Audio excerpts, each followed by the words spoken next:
Welcome to the NIHR Dementia Researcher podcast, brought to you by dementiaresearcher.nihr.ac.uk in association with Alzheimer's Research UK and Alzheimer's Society, supporting early career dementia researchers across the world.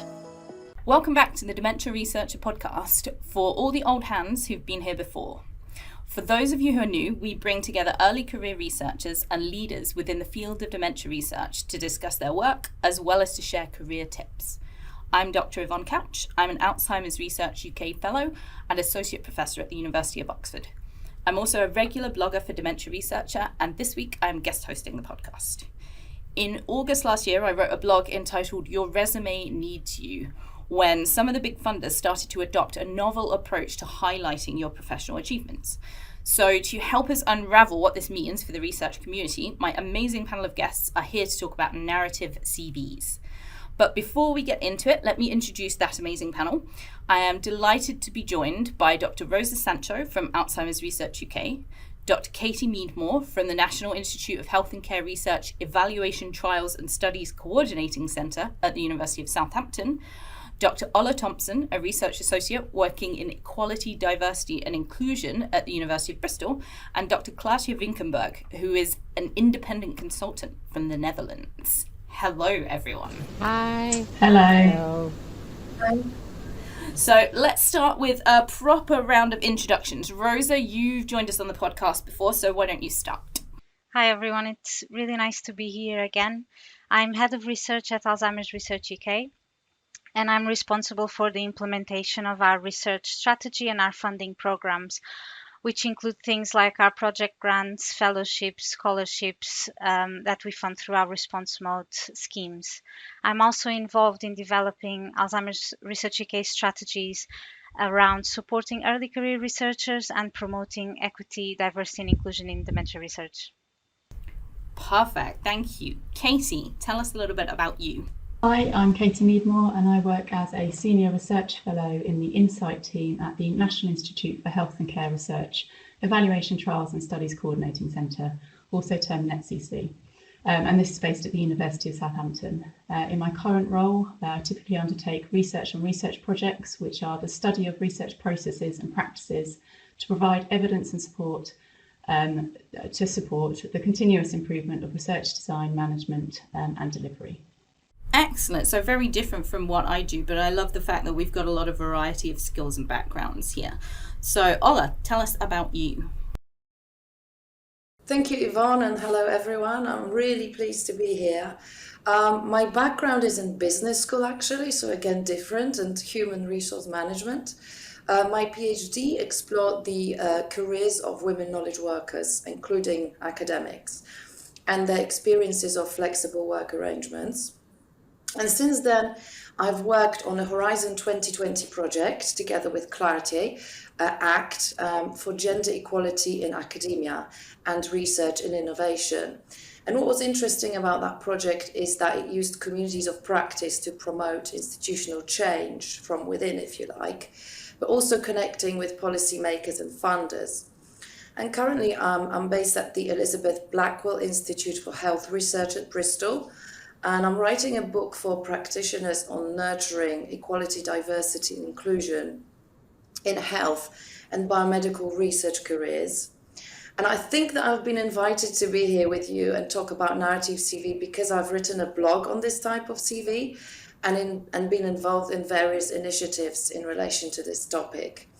And I've worked together with my Bristol colleagues to develop and deliver narrative CV workshops for our research staff, but also collaborated with international funder communities on how to develop evaluation of these new CVs from the funder's perspective and how we measure its effectiveness and efficiency. So I look forward to this.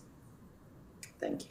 Perfect. Thank you so much. And yes, that background's going to be really important because I think instituting change is going to be a bit challenging in terms of going forward with this.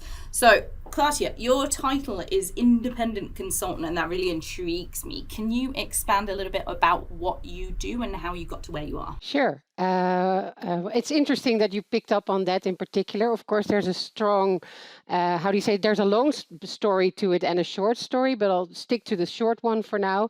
I was in academia for over 25 years as an expert on gender and careers, especially, and looking at careers in the professional service sector, at board levels, and in science or in research, if you like. And about 10 years ago, I started to do some externally funded projects that were really about improving the process of evaluation, if you like, performance evaluation in research, and how gender bias plays a role and how to make that better. And I really enjoyed the consultancy aspect of that. So doing research, but evidence-based to improve policies. And that basically was my starting point. I noticed that I was really good at it and also really inspired by it, more than writing about it, even though I still write about it every now and then. So I've become an independent expert consultant, running my own firm, a sole trader, I think it's called in the UK context. And that's been very interesting. And I've worked for a number of European Commission funded projects, but also for research funders, including the European Research Council and the Dutch Research Council. And I think a lot of my experience with the notion of narrative CVs is very similar to what Ola just talked about. So I'll leave it at that. Okay, so those were some great introductions, and everybody's got a spectacular background, which I think is going to be really useful to discuss today's topic. So today's show, as you've probably gathered, is about narrative CVs. Now, depending on where you are in the world, you may or may not be familiar with this concept. So here in the UK, it's fairly new, potentially interesting, and a sometimes contentious way of presenting your professional academic achievements. What we're hoping to do with this podcast is send you away with an understanding of what a narrative CV is, why it's now a thing, and how this should improve things for academics, and what you need to do to ensure you can make the most of this change to benefit your own career. Ola, I'm going to come to you first. Can you tell us what a narrative CV is and what we might expect to see when we start to fill one in for the first time? So narrative CV is a type of a research curriculum vitae. And it consists of a structured written description of a researcher's contributions and achievements. And it reflects a really broad range of relevant skills and experiences. So how is it different to a traditional CV, you might ask? Well, it allows you, the researcher, to tell a story. And it's a story not about what you achieved, but equally importantly, how you achieved it and why. Why does it matter? And who benefits. So it's actually both the what's and the how's. But the how and the why is what is new in this space. Because traditionally we've been using lists and bullet points of articles, papers, grants, journal rankings alongside any entries and other quantitative metrics. But this format departs from this convention in that the aim of this new approach is to recognize diverse or unusual paths to research and at the same time appreciate the added value of this diversity. And what's important to say here is that a narrative CV is the fruit of a conversation that has been happening for a while now among academics, research and innovation stakeholders and funders. And it's about how to reform research assessment. And probably Katie will tell you more about this.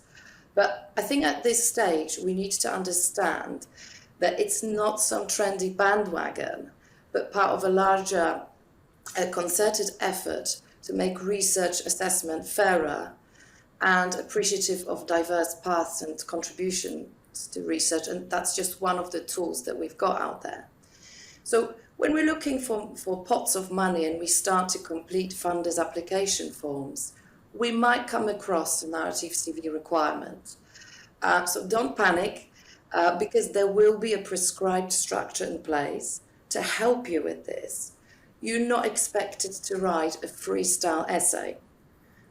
For example, the resume for researchers that the UK Research and Innovation Funder have been using has 4 modules as well as personal details section. And the structure asks you to write about your contributions, and the first one is about the generation of knowledge, a flow of new ideas, hypotheses, tools. The second one is more about your contributions to the research knowledge community. The third one is about a broader society, so the so what question we often pose to our students and colleagues. But lastly, also how we've contributed to the development of other people, so maybe junior staff. How have we helped them along the way?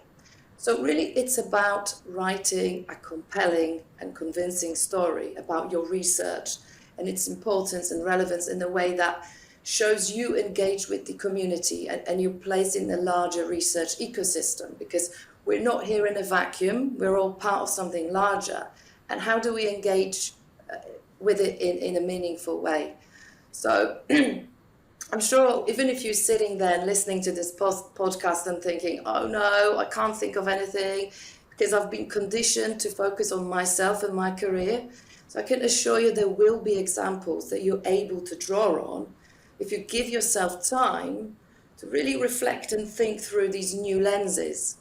So you have to get into the habit of thinking about your research through these lenses right from the start of your research career. And if you're sitting there thinking, oh dear, I'm good at the generation of knowledge, but absolutely hopeless at connecting with the research community, accept the fact that we can't all be great at everything and that some areas will be developing within us. And we could use the project we're actually drafting and applying for as a platform to develop ourselves in these areas and, where we feel we don't really have enough exposure yet. Perfect. Thank you so much. That was a great introduction. And yes, for those of you who are approaching this topic for the first time or you're unsure where to start, we are going to have a couple of introductory sort of examples from a couple of our guest panelists later. So, Katie, I'm going to move on to you next. Why do you think we need to change? A traditional CV is so easy to read. Ola described it as a big sort of essay if you have never approached this before, rather than, there are these modules and that is how most people will approach them. But if somebody came at you with a big essay, I'm not going to want to read that. Why do you think we need to change away from the traditional CV format? As Ola suggested, there has been a lot of interest in recent years to improve research culture and reform research assessment. So, for example, the Declaration on Research Assessment, DORA, and in the UK, reviews by the Department for Business, Energy and Industrial Strategy, such as the Research and Development People and Culture Strategy, or the Independent Review of Research Bureaucracy. These all recognise the need for improvements in the research pathway. And traditional funding and publication metrics are no longer seen as the only way to measure research performance. In addition, there is a strong drive to improve equity, diversity and inclusion in research. It's felt that traditional CV formats and associated assessments do not always provide an equal footing to all applicants. And the narrative CV has been put forward as an initiative that may facilitate achieving some of those goals, as it emphasises the wider contributions of researchers to the research system and encourages all relevant skills and experiences to be used in the assessment of research funding applications or for promotion or for hiring. And as we've heard, the narrative CV provides the opportunity to provide a written description of a broad range of contributions, experiences, achievements and skills. And that emphasis really is on that word broad. It's designed to capture experiences no matter what stage you're at in your career and no matter what pathway you've taken to get to that point.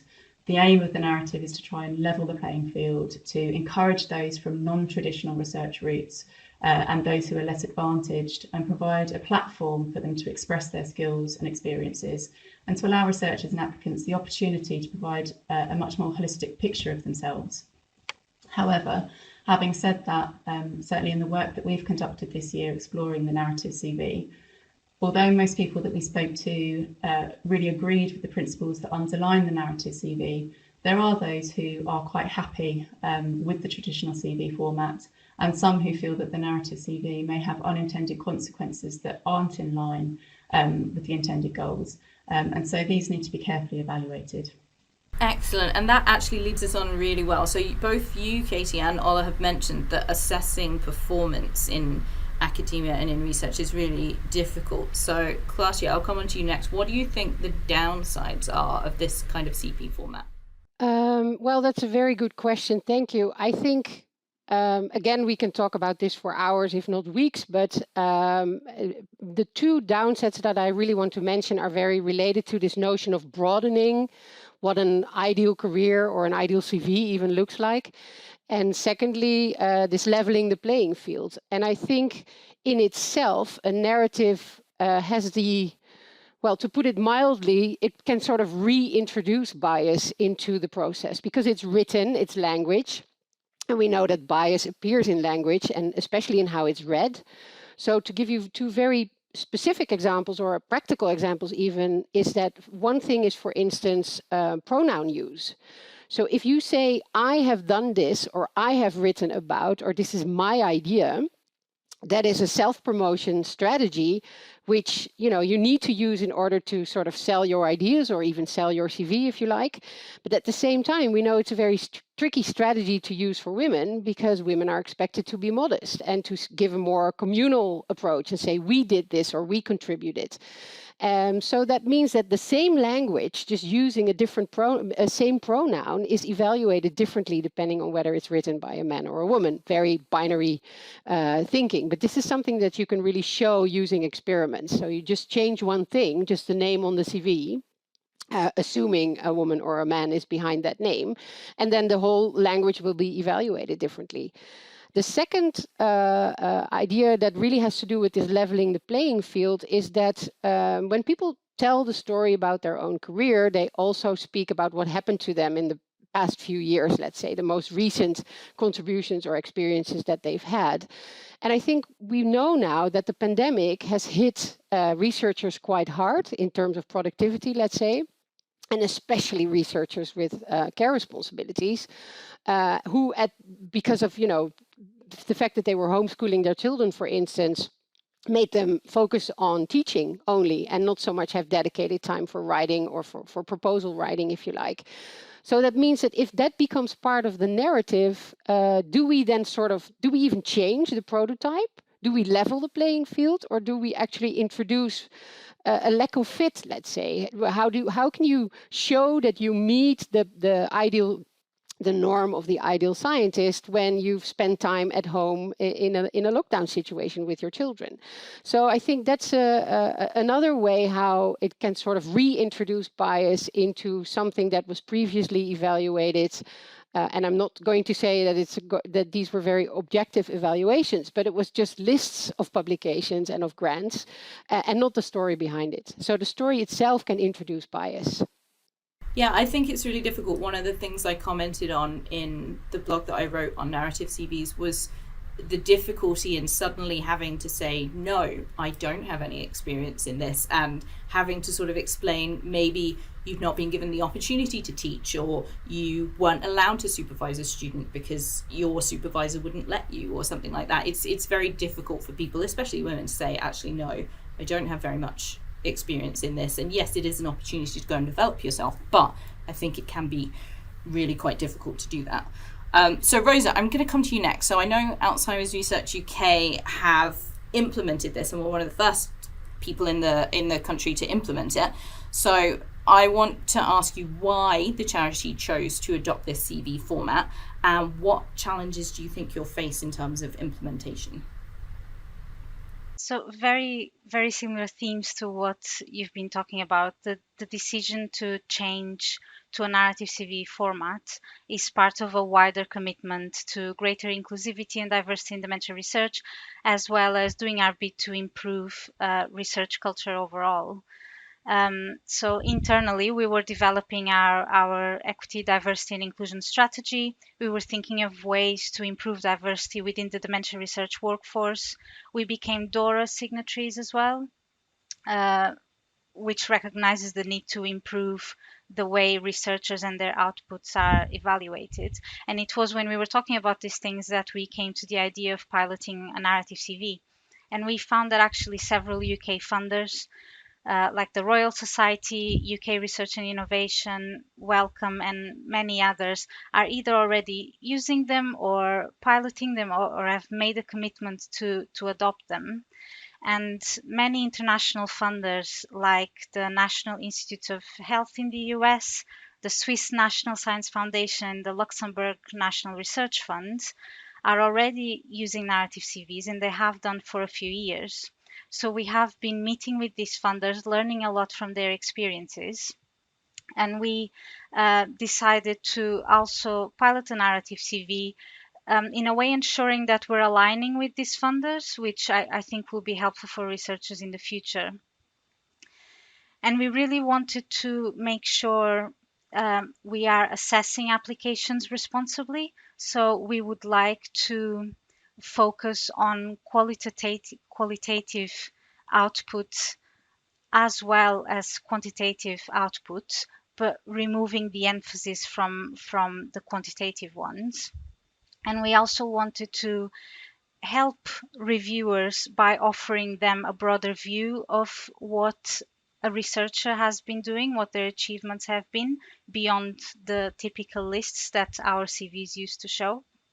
We also thought that this played to our EDI strategy because the narrative CV might support those researchers that have taken a non-linear pathway, or those very early career researchers that probably don't have as many quantitative outputs to show off. But in general, we also wanted to make sure we are setting the tone on the incentives that we want people to work towards. So there's lots of work that researchers do that is quite invisible. So it's important that we start valuing those and making sure that those broad outputs that everyone does have are visible in a grant application. So the narrative CVs are live now. We're piloting them in a fellowship round. So people who are submitting a fellowship application to ARUK this month are being asked to submit a narrative CV instead of a normal CV. We hope to seek feedback from applicants and from reviewers in the next couple of months, just asking about whether that format really allowed them to talk about their broader work and how long it took them to write and what support they needed to seek, because we actually don't have a very good idea of that. And some of the concerns we have, and some of the concerns that our reviewers have told us about, is that some groups might actually be disadvantaged by this new format. We've talked about women who have been shown to sell their achievements differently than men. Also, people whose English might not be their first language. And these are issues that we'll have to monitor closely and understand what extra support is needed by people who might need it in the future if we implement the CV. The other concern that our reviewers expressed was that some of them have actually never reviewed this type of CV before. So it will be a new experience for them as well as to applicants. So we've discussed this at length. We've provided them with new guidance. However, we believe that despite these concerns, even if the narrative CV is not perfect, the CV we were using before posed even greater challenges. So it's worth piloting it in the context of everything else we're doing to try to improve research culture and research assessment.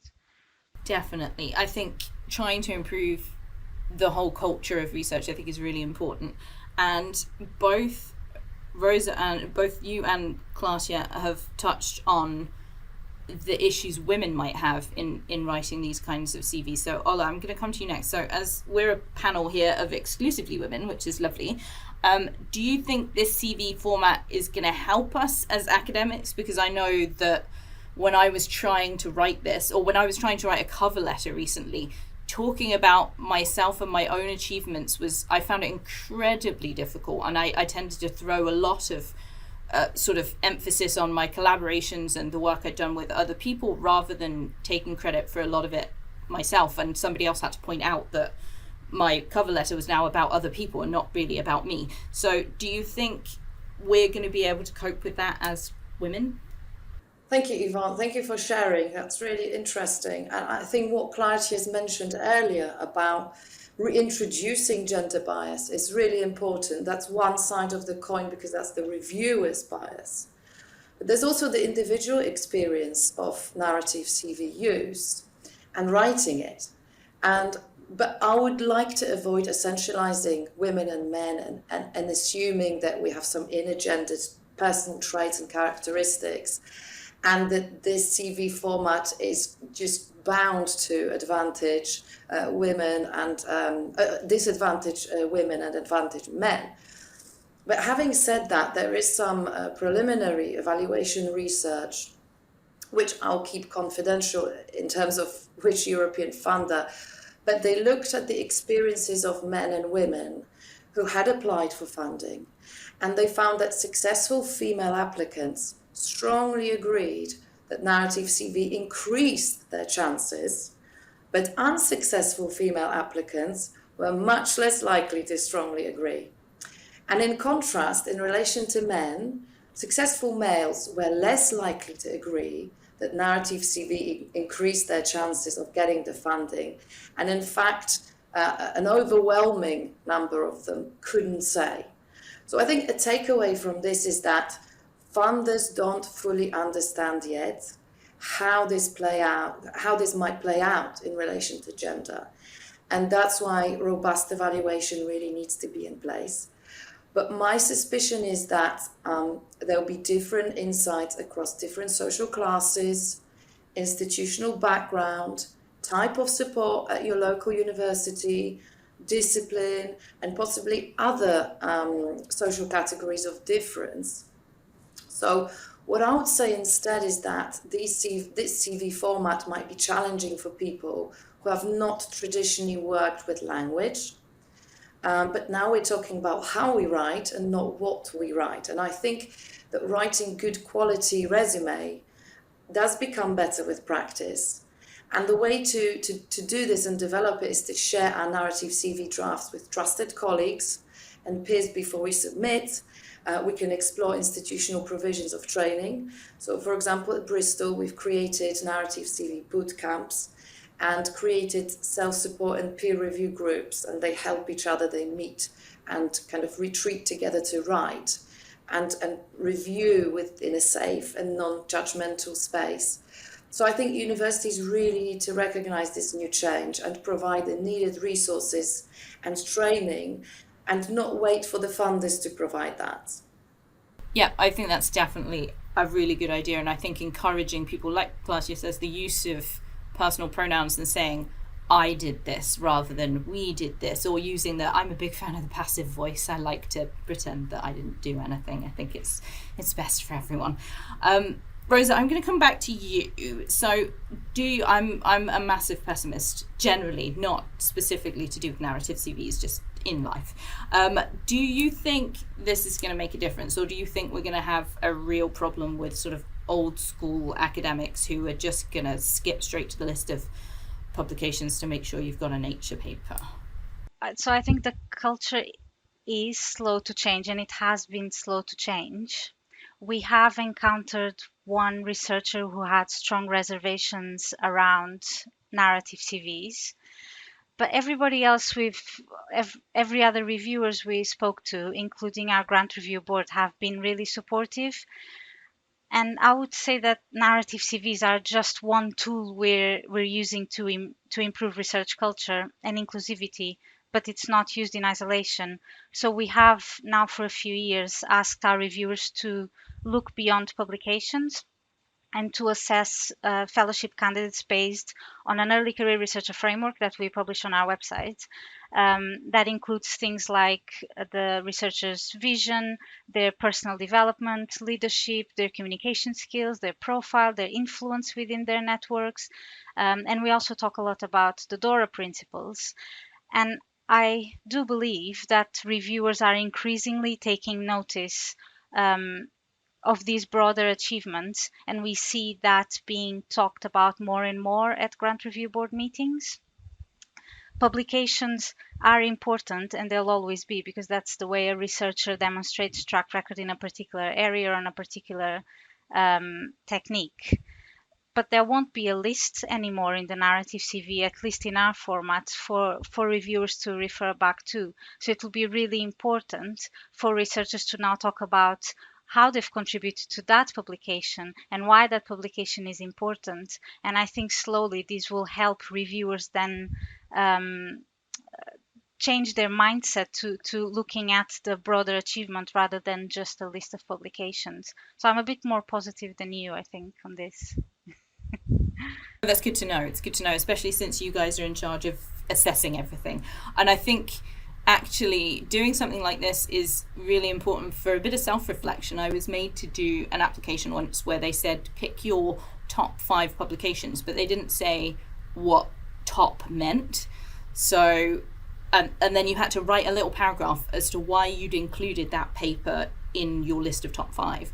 And for me, it was such a great exercise because I could say, actually, I've put this paper in because this was the first paper that I'm really proud of, and I was in charge of everything, and I got to design the experiments, and I got to help this student develop, and it was a lot of self-reflection, which I actually thought was a really fun exercise. And I think that, for me, is what this narrative CV process is going to bring out in a lot of people, is that capacity to look on their career and say, actually, I have done some stuff, and that stuff is important. I'm not just a list of papers.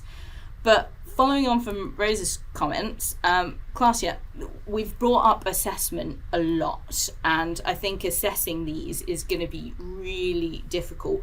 What do we need to be doing to help reviewers who might be seeing one of these CVs for the first time? Yeah, that's again a very good question. I think one of the terms that I have noticed really works with reviewers, and especially those with, let's say, sort of a traditional view on how to judge or how to assess research, is to talk about process optimization. So basically, we're saying you're not a bad reviewer or a bad evaluator. You're really good at what you do, and we appreciate that you have, an X number of years of experience in reviewing people's track records. But how can we optimize it? How can we tweak it to make it just slightly better? And in that sense, more, let's say, to raise the predictive validity of what you are basically saying. You're saying this person can do this research project. They can pull this off. They are worth the money. And that is an important sign, the predictive validity of the assessment. And I think this optimization, when it comes to narrative CVs especially, would be related to, let's say, what I think the best term is preliminary calibration. So what is it that we're looking at? How do we apply the criteria that we have as a funder or as a journal or as an employer even? What are the criteria that we have, and how do we find them in the narrative? And one trick, and I'm going to give this one away for free for the readers of the listeners to the podcast, is to do this by criterion and not by applicant. So, for instance, if the criterion is research potential, which is in fellowships, etc., is a very vague but very commonly used criterion, how do you find that in a narrative? What does potential look like, and why do I look for something different than another reviewer? So to have this kind of preliminary calibration, and you can do that on the basis of a fake CV or one from the previous edition, if you like, and to discuss among reviewers, and you can do that in an online setting, or if you have a committee coming together, you start with that. NSERC, which is the Canadian Natural Science and Engineering Research Council, has a very good description of that kind of preliminary calibration and how to do that. And I think it would make sense if funders sort of design their own preliminary calibration session with their criteria, their format, their examples, if you like. So that helps. And I think, and that's a little bit beyond the scope of what can reviewers do, but more funders. I think it really makes sense to run randomized controlled trials on this, because why do you change something completely with huge impact? It has a lot of, the signaling of what you're trying to do with this is don't underestimate how strong that signal is. So do that in a controlled way. And if you have the numbers, to design an experiment, basically, and we all know how to design experiments, to see if this works or not. And what happens with the control group, or with the group that's sort of put in to wait 1 year and do it the traditional way, and how are the numbers different? I love that idea of assessment criteria. It's kind of more like I was writing a cover letter at some point, and somebody said the best way to write a cover letter is to go through the essential criteria for the job and basically highlight how you meet all the essential criteria. So if you have that as a reviewer for the narrative CV, here are the essential criteria for somebody to be a fellow at this institution or with this funder, then the reviewer can go through and go, oh yes, look, they're good at this, rather than, like I say, just going through and looking for an H paper. So I think it would be good to have a couple of examples for people who might be a little bit nervous about doing this for the first time. So I'm lifting these directly from the Royal Society Narrative Resume for Researchers, and we'll see how we do. So Katie, we're going to start with you. If I were to ask you how you had contributed to the generation of knowledge, which is module 1 from the narrative CV page, what sorts of things do you think you might include? So first, I think it's important to note that I haven't actually written a narrative CV yet. So I can't give an answer from experience. So I'm going to skirt around the issue in 2 ways. First of all, I'm going to start by just giving a broad description of what assessors may want to see. And then I'll give a few examples of what I personally might include, if that's okay. So I think, as already described, I think it's really important to recognise that the narrative CV is a move from that short list-based item to a longer, more descriptive prose, where contributions are presented in context and are linked to value and use. So before writing any section, I think it's really important to really think about what your main message is and how you can weave that story throughout your narrative.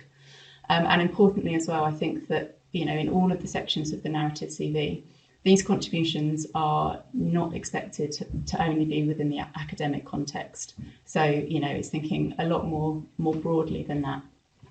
So in terms then of what you might include in the first section about the generation of knowledge, I think assessors would expect to see examples of how you've contributed to new ideas, to hypotheses, to tools. This includes what research or research activities you've been involved in or coordinated, key skills you've used, what communication or dissemination activities you've undertaken. It may relate to theoretical knowledge, or it may be more tangible knowledge that can be implemented into practice. As we've already discussed, some narrative CVs may also ask for a small section of outputs as well to be described here. And I think, again, it's that thinking broadly about outputs in terms of publications, reports, policy briefs, conference outputs, open data sets, software, clinical practice, or, kind of products of some sort. But the key part is that all of these activities, skills or outputs must be described and linked to their use and their value, and not just listed and bullet pointed, as is usually in a traditional CV. So to give a couple of more concrete examples of what I might personally use or include, obviously it would depend on what I was applying for, but I might include that our team have just developed and launched a new online registry and community hub for research on research, ror-hub.org, in case anyone's interested. I might describe relevant projects and their findings and how those findings have been used. So, for example, I mentioned the work that we've conducted on narrative CVs. I might mention that this is being used as part of a wider project to inform decisions on whether narrative CVs may be implemented by NIHR, or how analysis that we conducted contributed to evidence that underpins the NIHR open access policy. So those sorts of examples, I think are perhaps the sorts of things I would include in that. That's great. Thank you for including some of those really good examples. And I think it is, like I said earlier, a really good way of having a little bit of reflection and thinking, I'm not just a paper generating machine, and the papers at some point have to contribute to something, whether it's understanding a tiny bit of molecular biology, which might eventually contribute to understanding how a disease works, or in the wider context, whether it's understanding what patients need in terms of hospital treatment. So I think reflecting on these kinds of things is really important. So Ola, the third module for this narrative CV that the Royal Society do asks you how you have contributed to the wider research community. So from your own career, like Katie, what would you highlight in this section? Well, I think I would really highlight my contributions to reviewing papers, drafts and applications for colleagues. And I would also highlight my practitioner researcher-focused work, like the podcast we're doing today is actually a perfect example of contributing to the wider research community in terms of career guidance. And the book I'm currently writing is also aimed at equality, diversity and inclusion practitioners who work with academic colleagues and researchers. So the book is also for them, if you like. It's about good practice.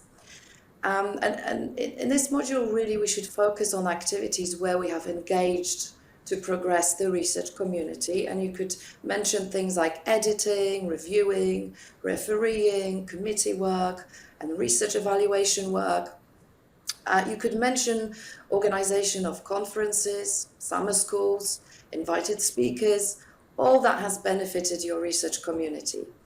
Or it could be contributions to improving research integrity and research culture, also good examples of this. Perhaps you've been on an equality committee like Athena Swan or the Race Equality Charter. If so, then you definitely should include this.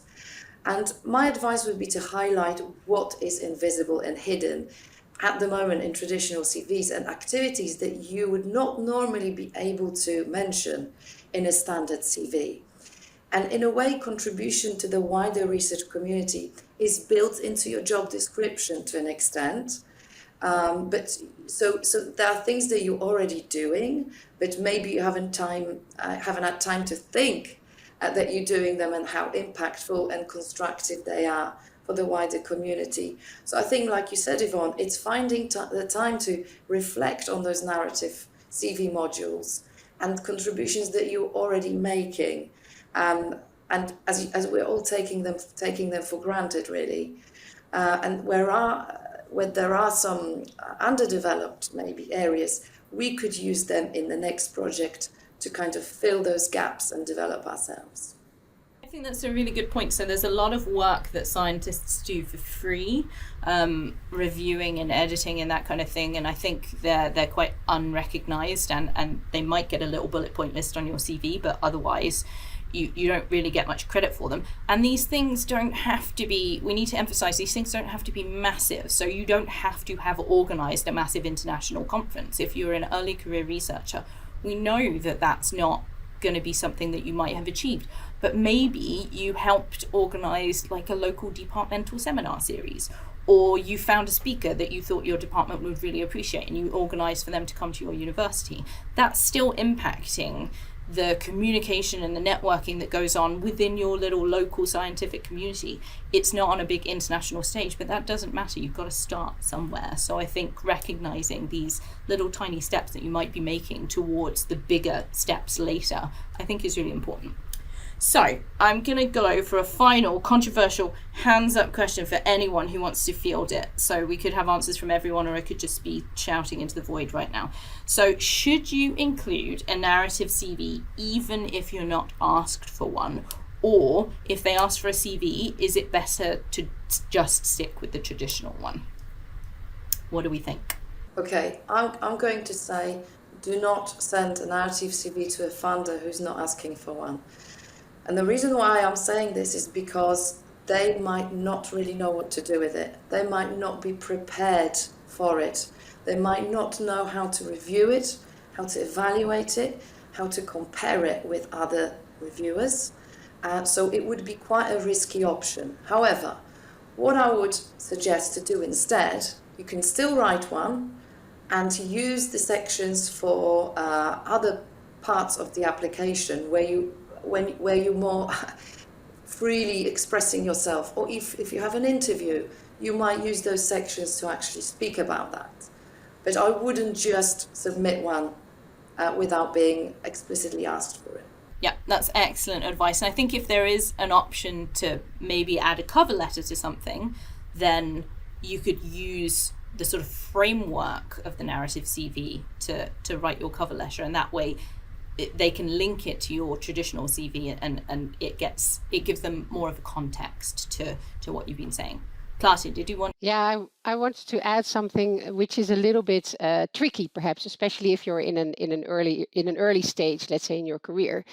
But what I would do is I would look up whether the funder or the institution is a DORA signatory.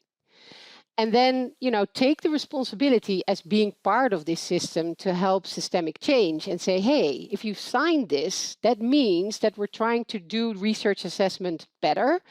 And I would propose for the next round to change your approach or to at least include other contributions beyond listed publications and grant records. Yeah, I think that's an excellent point. And I think encouraging assessment of these things is and helping people to be able to assess these things better is definitely going to help going forwards. Ola. I think that's a great example of activism, Claartje, so thank you. Yeah, might work. We should all become activists. Let's just complain at our universities all the time, tell them they're not doing anything right. I think it's the only way to change is to whinge about things, is my personal opinion. Right, it's time to finish up today. Hopefully, for those of you who don't know what a narrative CV or are embarking on this for the first time, you will have found this helpful. I'd like to say thank you to our fantastic guests, so Dr. Rosa Sancho, Dr. Katie Meadmore, Dr. Ola Thomson, and Dr. Claartje Vinkenburg. Bye. Thank you. Bye-bye. Thanks. Brought to you by dementiaresearcher.nihr.ac.uk in association with Alzheimer's Research UK and Alzheimer's Society, supporting early career dementia researchers across the world.